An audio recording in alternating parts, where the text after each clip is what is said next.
we are what the future is for women. Yeah. And I look at having my daughters and landed in her life like a dream. She was 40, healing from divorce. He was 25, charming and promised her the world. But what started as Hollywood's most talked about romance ended in Demi Moore's darkest chapter. Now at 62, she's finally telling the whole story. The miscarriage they kept secret, the 3 she regrets, and the addiction that nearly killed her. This is what really happened between Demi and Ashton. Demi Moore was born on November 11, 1962 in Roswell, New Mexico. Her life was difficult from the start. Her father left before she was even born, and her mother struggled to take care of her. Things got worse when, at just 15, Demi went through a horrible betrayal. In her memoir, she shared how her mother allowed an older man to hurt her for $500. This left deep emotional scars that stayed with her for years. Her home life was chaotic. Both her parents drank heavily and the family moved constantly, over 30 times by the time she turned 14. Demi never felt stable or safe. When she was just 12, she experienced something no child should. Her mother tried to take her own life. Demi had to dig pills out of her mother's mouth with her small hands while her stepfather held her down. That moment forced her to grow up far too quickly. School wasn't any better for Demi. She struggled with dyslexia and had a condition that required surgeries on her eyes. By 16, she dropped out of school and decided to live on her own. She worked different jobs to support herself, including modeling and debt collection. At 17, she married a rock musician, Freddie Moore, hoping to leave her troubled past behind. But the marriage only lasted 4 years. Despite everything, Demi didn't give up. She wanted a better future and kept pushing forward. At 19, Demi got her first big chance. She was cast in the soap opera General Hospital, playing a journalist named Jackie Templeton. Over 1,000 actresses tried for the role, but Demi stood out.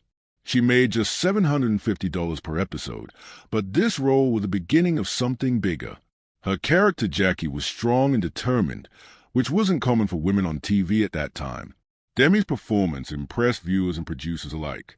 Off-screen, Demi faced a serious problem. She was struggling with addiction. She partied heavily, often for days. Her director Joel Schumacher stepped in when he saw her potential. He helped her stay sober by arranging for someone to be with her all the time during the filming of her next big project, St. Elmo's Fire. This support helped her turn her life around. In 1985, Demi starred in St. Elmo's Fire, which became a huge success. The movie was about a group of friends navigating adulthood and featured other young stars like Rob Lowe and Emilio Estevez. Demi played Jules, a party girl with her own struggles, a role that mirrored some of her real-life challenges. But getting the role wasn't easy. Joel Schumacher gave her an ultimatum: get sober or lose a part. Demi chose to fight her addiction and succeeded. The studio even paid for someone to stay with her throughout filming, making sure she stayed on track. The film made Demi a part of the Brat Pack, a group of rising young stars in the 1980s. While the term wasn't loved by the actors, it brought them fame and attention. Demi's performance in St. Elmo's Fire opened more doors for her. Soon she starred in movies like About Last Night and Ghost, which made her one of the biggest names in Hollywood. Years later, people still talk about the Brat Pack. In 2024, a documentary called Brats premiered, where Demi and her co-stars reflected on that era. There are even talks of a sequel to St. Elmo's Fire, with hopes of reuniting the original cast, including Demi. Demi Moore became a superstar in 1990 with the movie Ghost. The film was a massive hit, making $505.7 million worldwide, even though it was made on a small budget of $22 to $23 million.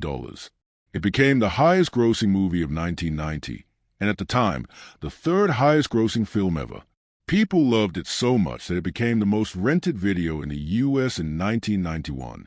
In Ghost, Moore played Molly Jensen, and her performance touched audiences deeply. The pottery wheel scene with Patrick Swayze, set to Unchained Melody, became iconic and is still remembered as one of the most famous moments in movie history. Her short haircut in the film also became a global fashion trend, with women everywhere copying the look. The movie's success also had a personal side for Moore. While Ghost was topping the box office, her husband Bruce Willis's film Die Hard 2 was also a huge hit. At one point, their movies were the top 2 films in theaters at the same time. This hadn't happened for another married Hollywood couple until 34 years later. The success of Ghost also earned Moore a Golden Globe nomination and a Saturn Award for Best Actress, showing how much critics and fans appreciated her work. The movie wasn't just a love story. It mixed romance, comedy, and supernatural elements in a way that was new for Hollywood. Its success proved that movies with unique ideas could still be big hits. This inspired filmmakers to try more creative storytelling in the years that followed. After Ghost, Moore continued to shine in major roles. In 1992, she starred with Tom Cruise and Jack Nicholson in A Few Good Men. The movie made over $243 million worldwide, and Moore played Lieutenant Commander Joan Galloway, showing she could hold her own in a serious, male-dominated film. In 1993, Moore starred in Indecent Proposal, which was a huge box office success, earning nearly $267 million on a $38 million budget. The movie asked a provocative question: would a married woman sleep with a stranger for $1 million? Moore played Diana Murphy, and her performance started big debates about morality and relationships. But the role also brought criticism. Feminists argued that the movie treated women like property. Moore later said that the backlash she faced during this time was one of the hardest parts of her career. Despite this, she kept taking on bold roles, seeing them as a way to challenge society's expectations about women. Moore's career took an even riskier turn with two controversial movies in the mid-1990s. In 1996, she starred in Striptease, where she played a stripper. The movie got a lot of attention because of its daring subject and Moore's nude scenes. She was paid $12.5 million for the role, making her the highest-paid actress in Hollywood at that time. Then in 1997, Moore starred in G.I. Jane. In this film, she played the first woman to go through Navy SEAL training. To prepare for the role, Moore shaved her head on camera and did many of her own stunts. She also trained hard, building muscle and lowering her body fat to just 10%. These two roles showed opposite sides of Moore. In Striptease, she embraced her femininity and sexuality, while in G.I. Jane, she took on a tough, masculine role. This sparked debates about gender roles in Hollywood. Moore herself reflected on this, saying that playing a stripper upset women and playing a soldier upset men. Even though these movies brought controversy, they also made Moore's star power even bigger. But the criticism and public scrutiny affected her deeply. In her 2019 memoir, Moore shared that this period marked the start of a tough time in her personal life, with struggles involving substance abuse and body image issues. Demi Moore's life took a significant turn when she married musician Freddie Moore at just 17 years old. This happened on February 8, 1980. The marriage didn't come from love. It was more about escaping the pain of losing her stepfather. She admitted this years later in her memoir Inside Out. In fact, the night before the wedding, instead of feeling excited or happy, she was on the phone with another man she'd met on a movie set. Even before it started, the marriage felt like it wasn't going to work. She took Freddie's last name and made it her stage name, which stayed with her for her entire career. During their marriage, they even worked together on some songs like It's Not a Rumor, which became a small hit. But the relationship was tough. Demi was still so young, trying to figure out who she was while being in this grown-up relationship. She later said she sabotaged the marriage herself, knowing deep down it wasn't right. It ended in 1985, but it left a lasting mark on her, shaping how she saw love, trust, and herself. However, Demi's love story with Bruce Willis started like something out of a movie. They met in 1987 at a premiere while Demi was engaged to another actor, Emilio Estevez. The spark between Demi and Bruce was undeniable. 4 months later, they were in Las Vegas for a boxing match when Bruce proposed. They got married right then and there on November 21st, 1987. It was impulsive, but it worked. For a while, they became one of Hollywood's most famous couples. Bruce was a rising star with Die Hard, and Demi was becoming one of the highest-paid actresses ever. They had 3 daughters together: Roma, born in 1988, Scout in 1991, and Tallulah in 1994. But their careers kept them apart a lot, and they had different ideas about family. Bruce wanted Demi to stay home more, but she was breaking records, earning $12.5 million for Striptease, and showing no signs of slowing down. Even with the challenges, they managed to stay close for a long time. They even acted together in the movie Mortal Thoughts. But in 1998, after 11 years of marriage, They decided to separate. Unlike many Hollywood divorces, theirs was surprisingly peaceful. They stayed friends, co-parented their kids, and even attended each other's weddings later on. Their blended family became an example of how divorced couples can still support each other. Demi's biggest challenge during all this was balancing her career with being a mom. When she had Roma in 1988, she didn't slow down. By 1991, she made headlines posing nude while pregnant with Scout for the cover of Vanity Fair. That photo became iconic, showing the world that being mom didn't mean hiding or being ashamed of your body. She worked hard to make her career fit her family life. On the set of G.I. Jane, she had a nursery built for her youngest daughter, but no matter how much she did, she often felt guilty for not being there enough. After splitting from Bruce, she made a huge decision to leave Hollywood and move to Idaho. She wanted her daughters to have a normal life away from the spotlight, even if it meant stepping back from her career. This choice showed how much she valued being a mom above everything else. In 2003, Demi Moore met Ashton Kutcher at the New York premiere of Charlie's Angels, Full Throttle. Demi was 40 years old at the time, and Ashton was 25. Despite the 15-year age gap, they felt an immediate connection. Demi was drawn to Ashton's charm and humor. Within a day of meeting, they had an 8-hour phone call where they talked about their dreams and life philosophies. This deep conversation set the tone for their fast-moving romance. Just 3 weeks after meeting, Ashton had already met Demi's daughters and her ex-husband Bruce Willis.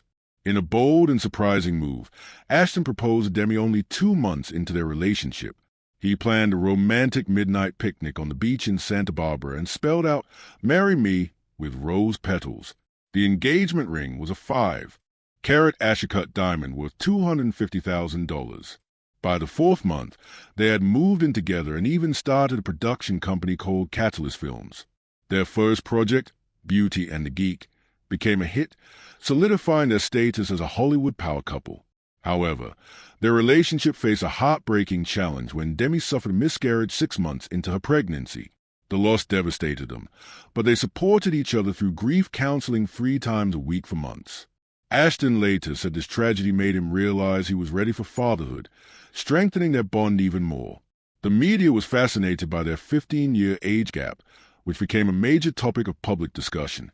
When they made their debut as a couple at the Charlie's Angel premiere that year, the press went wild. Over 200 photographers crowded the event, and some even offered $100,000 for a photo of them kissing. Late-night comedians and talk shows constantly joked about their relationship, and the term cougar became mainstream, with Demi often being called its poster child. Despite the jokes, Demi and Ashton faced the attention with humor.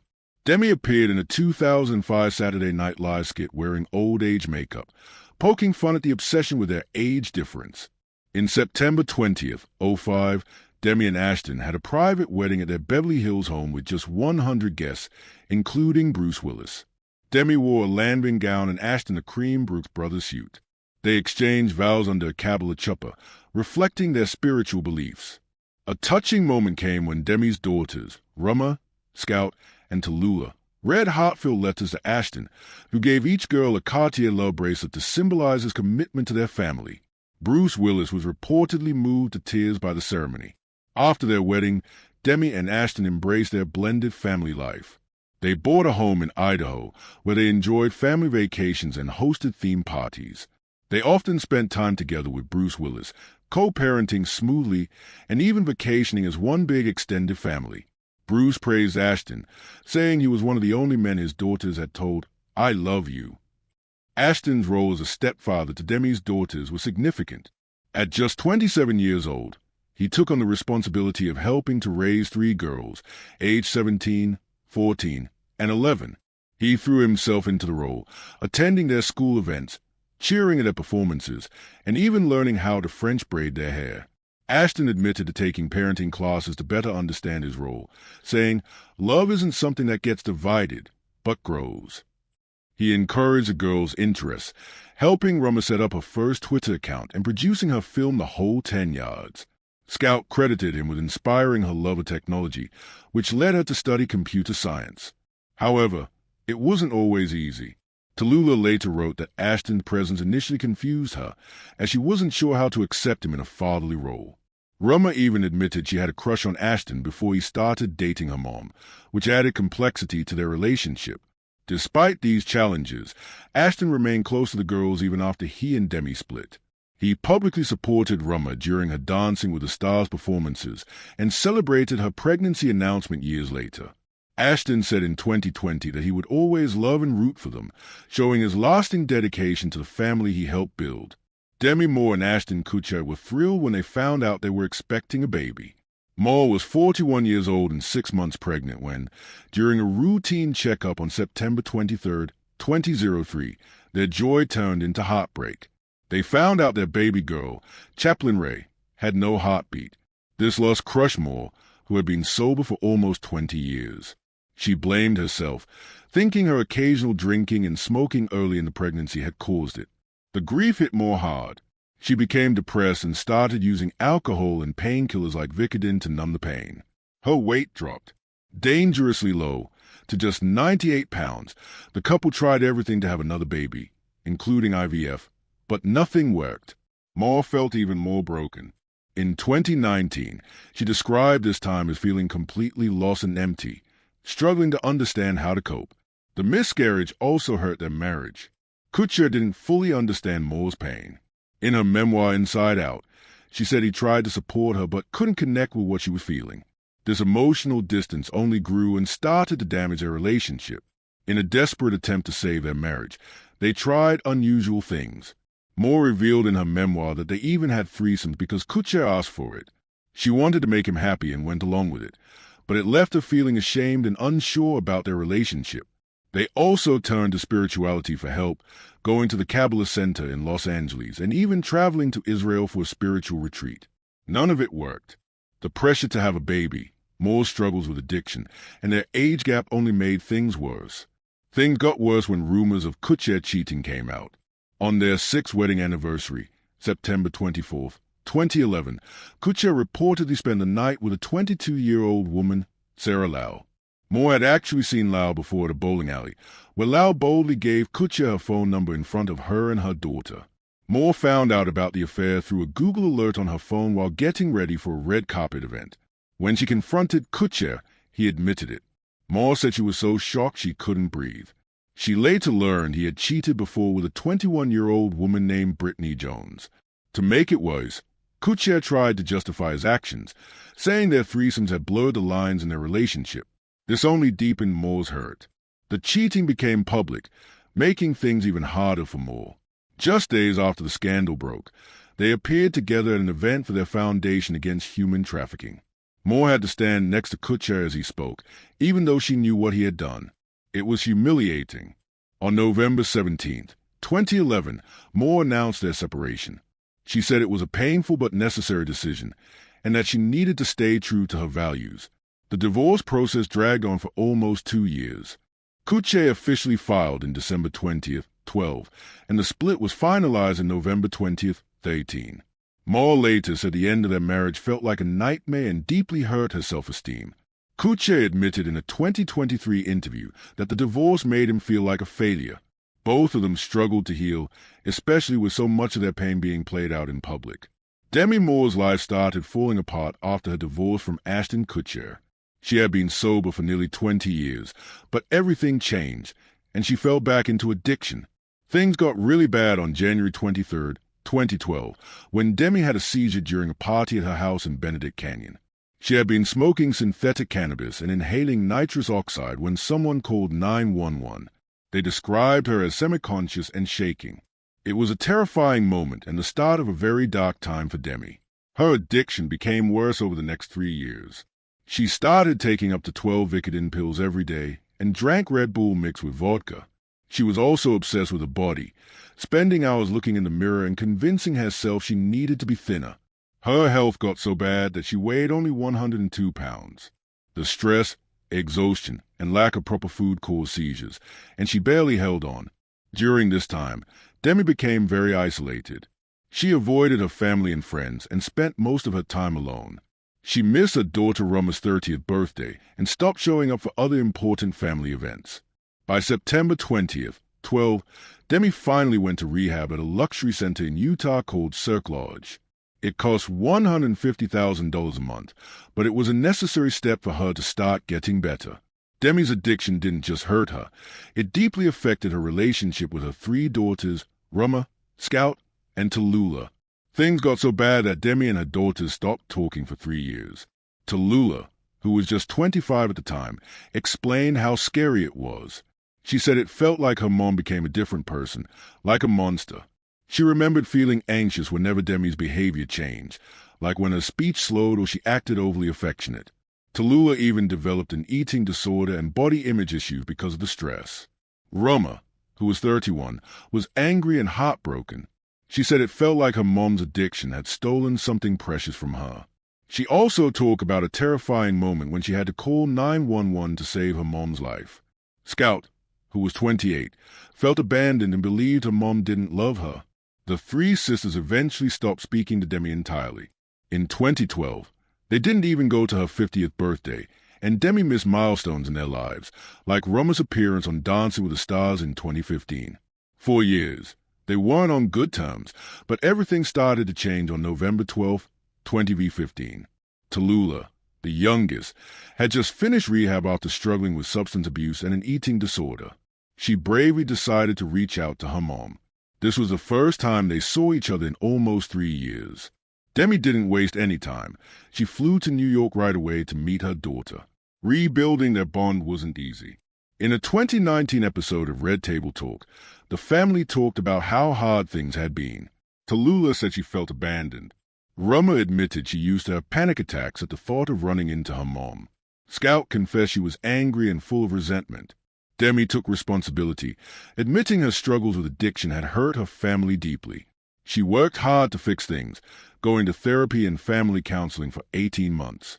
A major breakthrough happened in 2017 when they spent a week at a retreat in Arizona.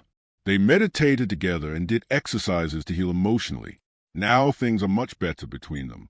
They spend holidays together, support each other on social media, and even work on projects as a family. For Demi's 60th birthday in 2022, her daughter surprised her by getting matching tattoos of the word mother in her handwriting. It was a beautiful way to show how close they had become. Demi also stayed close to Bruce Willis even after their marriage ended in 2000. They've shown that divorce doesn't have to mean the end of a family. When Bruce's family announced in 2022 that he had aphasia, Demi was one of the first to share the news and show her support.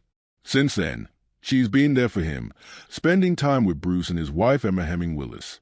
In 2023, Demi joined Bruce's family to celebrate his 68th birthday. She even posted a sweet video of everyone singing happy birthday together. It went viral and showed just how strong their bond still is. Back in 2019, Demi even showed up at Bruce's Comedy Central roast and made jokes about their past. She said, "I was married to Bruce for the first 3 Die Hard movies, which makes sense because the last 2 sucked." People loved seeing how they could laugh about their history. They've also supported each other's new relationships. Demi attended Bruce's wedding to Emma in 2009, and Bruce was at Demi's wedding to Ashton Kutcher in 2005. Their kids have appreciated how their parents stayed respectful and loving. Roma once said that having divorced parents who still care about each other is the best example of love she could have asked for. At 62, Demi's views on love have completely changed. On her birthday in 2024, she told Vogue that she's learned the most important relationship is the one she has with herself. She doesn't need anyone to complete her because she feels whole on her own. She even came up with a term for her new lifestyle, solo partnering. It means she's focusing on her own growth and happiness. She's not looking for a romantic partner, but she's open to love if it comes her way. This idea became so popular that #solo partnering was trending online right after the interview. Demi's approach to dating is also different now. In the past year, she went on only 3 dates, all carefully chosen. One of them was with an astrophysicist she met at a TED Talk. They went stargazing in the Mojave Desert. Demi said it wasn't romantic, but it was an experience you'll always remember because it was so meaningful. Surprisingly, Demi has also become friends with Mila Kunis, Ashton Kutcher's wife. They even started a book club together and meet every 2 weeks to talk about books and life. Fans love how mature and forgiving Demi has become. As for the future, Demi hasn't ruled out love, but now she's clear about what she wants. If she does fall for someone, it'll be someone who adds to her life, not someone she feels she needs to be complete. And they absolutely have to love her dog Porf, who's a little Instagram star with over 2 million followers.